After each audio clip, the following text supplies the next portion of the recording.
అలానే శేషరావు. జగన్మోహన్ రెడ్డి గారు పులివెందుల్లో గెలిచేటువంటి అవకాశం ఉందా?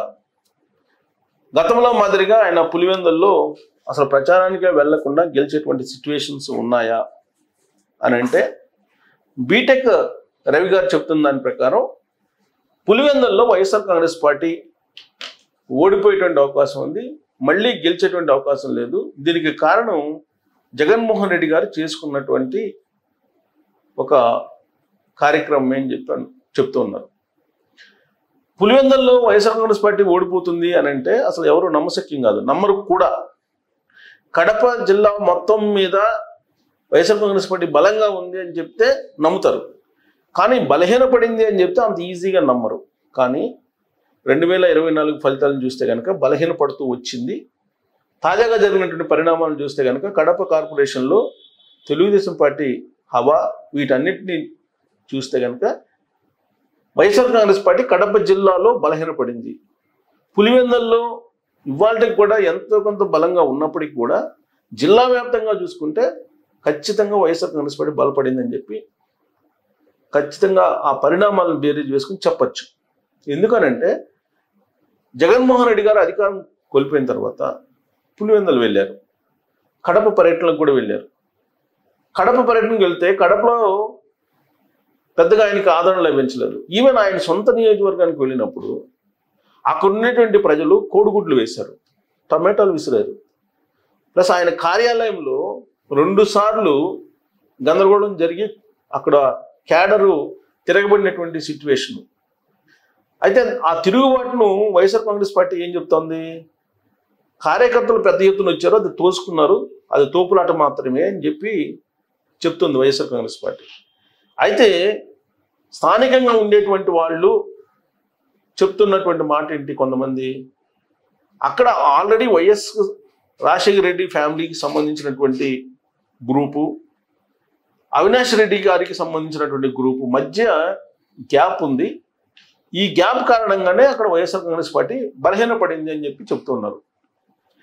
దాయాదుల పోరు అని అంటుంటాం కదా జనరల్గా మనం. అలాగే వైఎస్ ఫ్యామిలీ వేరు, భాస్కర్ రెడ్డి గారి ఫ్యామిలీ వేరు. భాస్కర్ రెడ్డి గారి కుమారుడు అవినాష్ రెడ్డి గారు. వివేకానంద రెడ్డి గారి మర్డర్ జరిగిన తర్వాత ఆ వివేకానంద రెడ్డి గారి మర్డర్ కేసులో కీలకంగా నిందితులుగా ఉన్నటువంటి వాళ్ళు భాస్కర్ రెడ్డి, అలాగే వైఎస్ అవినాష్ రెడ్డి గారు. అంటే దాయాదుల పోరు ఇది. పొలిటికల్ మర్డర్ జరిగింది అనేది షర్మిల గారు చెప్తున్నారు. ఈ పొలిటికల్ మర్డరు వివేకానంద రెడ్డి గారిది కాబట్టి జగన్మోహన్ రెడ్డి గారితో ఆ నిందితులు కూడా తిరుగుతున్నారు అనేది షర్మిల గారు అనేక సందర్భాల్లో చెప్పారు. సో ఇక్కడ జగన్మోహన్ రెడ్డి గారు ఎప్పుడు పులివెందులు వెళ్ళినప్పటికీ ఆయనకి కొంత ప్రతికూలత ఎదురవుతుంది కాబట్టి అక్కడ గెలిచేటువంటి పరిస్థితి లేదనేది Telugu Desam party Pulivendula incharge B Tech Ravi garu వేస్తున్నటువంటి అంచనా. సరే, ప్రత్యర్థి పార్టీలు సహజంగా గెలుపు మీద ఏదైనా సరే ధీమాలు వ్యక్తం చేస్తూ ఉంటే దాన్ని పరిగణలోకి తీసుకోవాల్సినటువంటి అవసరం ఉందా అని అంటే పెద్దగా ఉండకపోవచ్చు, కేవలం అది క్యాంపెయిన్ అనుకోవచ్చు. కాకపోతే ఇప్పుడు జగన్మోహన్ రెడ్డి గారు తాజాగా తీసుకున్నటువంటి నిర్ణయం ఏదైతే ఉందో ఆ నిర్ణయాన్ని కనుక మనం కొంచెం లోతుగా పరిశీలిస్తే వైఎస్ఆర్ కాంగ్రెస్ పార్టీకి సంబంధించినటువంటి వాళ్ళకు కూడా పులివెందుల గెలుపు అనే దాని మీద సందేహాలు ఉన్నాయి, అనుమానాలు ఉన్నాయని చెప్పి భావించడానికి ఛాన్సెస్ ఉన్నాయి. ఏంటి అంటే అసెంబ్లీకి వెళ్ళాలని నిర్ణయించుకున్నారు జగన్మోహన్ రెడ్డి గారు. ఒకవేళ అసెంబ్లీకి పోకపోతే అనర్హత వేటు వేస్తామని చెప్పేసి ఆల్రెడీ సంకేతాలు ఇచ్చారు స్పీకర్ అయ్యన్న పాత్రుడు గారు. అందుకే జగన్మోహన్ రెడ్డి గారు 24వ తారీఖున ఆంధ్రప్రదేశ్లో ప్రారంభం కాబోతున్నటువంటి అసెంబ్లీకి అటెండ్ కాబోతున్నారు అనేది అఫీషియల్గా వైఎస్ఆర్ కాంగ్రెస్ పార్టీ నుంచి అందుతున్నటువంటి సమాచారం. ఆ మేరకు జగన్మోహన్ రెడ్డి గారు బెంగళూరు నుంచి ఆయనకున్నటువంటి 10 మంది ఎమ్మెల్యేలు కూడా ఫోన్ చేసి మనం అసెంబ్లీకి వెళ్తున్నాము, 24వ తారీఖు నుంచి మనం అసెంబ్లీకి అటెండ్ అవుతామని చెప్పి ఫోన్లో చెప్పారని చెప్పి న్యూస్ వచ్చింది. అసెంబ్లీకి అటెండ్ కాకపోతే అనర్హత వేటు వేస్తే మళ్ళీ పులివెందులకి ఉప ఎన్నిక వచ్చేటువంటి అవకాశం ఉంది.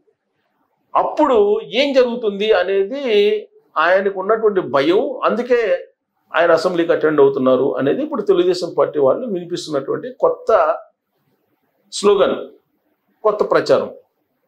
ఇప్పటి వరకు తెలుగుదేశం పార్టీ ఏం చేసింది, పులివెందుల్లో బలహీనపడ్డారు జగన్మోహన్ రెడ్డి గారు, వైఎస్ఆర్ కాంగ్రెస్ పార్టీ బలహీనపడింది. ఇన్ కేసు బై ఎలక్షన్ కనుక వస్తే ఖచ్చితంగా తెలుగుదేశం పార్టీ అక్కడ గెలవబోతుంది, గెలవడానికి అవకాశాలు ఎక్కువ ఉన్నాయని చెప్పి పదే పదే చెప్తూ వస్తుంది. దానికి తగిన విధంగా జగన్మోహన్ రెడ్డి గారు వరుసగా అసెంబ్లీకి హాజరు కావట్లేదు. 60 రోజుల పాటు వరుసగా అసెంబ్లీకి హాజరు కాకపోతే, లేదా వరుసగా 3 అసెంబ్లీ సమావేశాలకు హాజరు కాకపోతే అనర్హత వేటు వేసేదానికి చట్టంలో ప్రొవిజన్ ఉంది అని చెప్పేసి అయ్యన్న పాత్రుడు గారు ఈ మధ్య కాలంలో చాలా క్లియర్గా చెప్పారు. సో అటెండ్ కాకపోతే జగన్మోహన్ రెడ్డి గారు అనర్హత వేటు వేస్తే ఉప ఎన్నికలు వస్తాయి. ఉప ఎన్నికలు వస్తే అప్పుడు సిట్యుయేషన్ ఏంటి అనే దాని మీద ఆలోచించుకొని జగన్మోహన్ రెడ్డి గారు ఇప్పుడు అసెంబ్లీకి అటెండ్ అవుతున్నారు అనేది ఒక వర్షన్. యాక్చువల్గా ఆయన ఏంటి, ప్రతిపక్ష హోదా కావాలన్నాడు.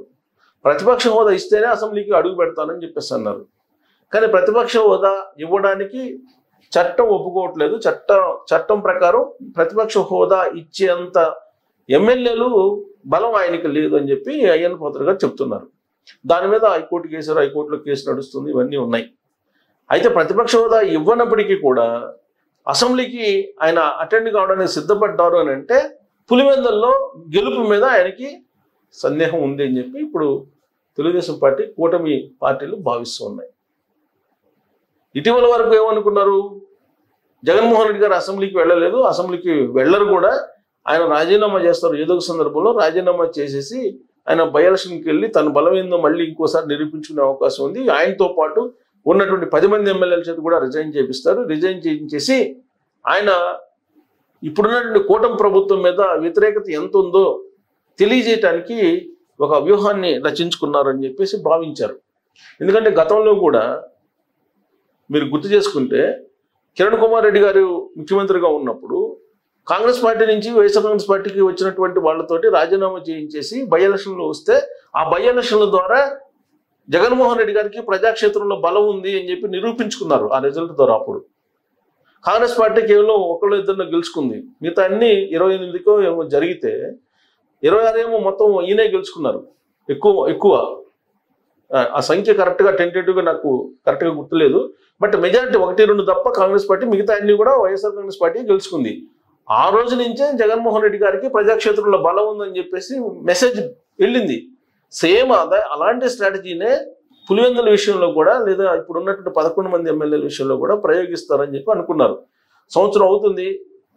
ఈ బడ్జెట్ అయిపోయిన తర్వాత జగన్మోహన్ రెడ్డి గారు ప్రజల్లోకి వెళ్ళే అవకాశం ఉంది, చంద్రబాబు నాయుడు గారి ప్రభుత్వం వైఫల్యం చెందింది అనేటువంటి స్లోగన్ను బలంగా తీసుకెళ్లి ఈ 11 మంది ఎమ్మెల్యేలు చేసి ఒకేసారి వెళ్తారు అని చెప్పి భావించారు.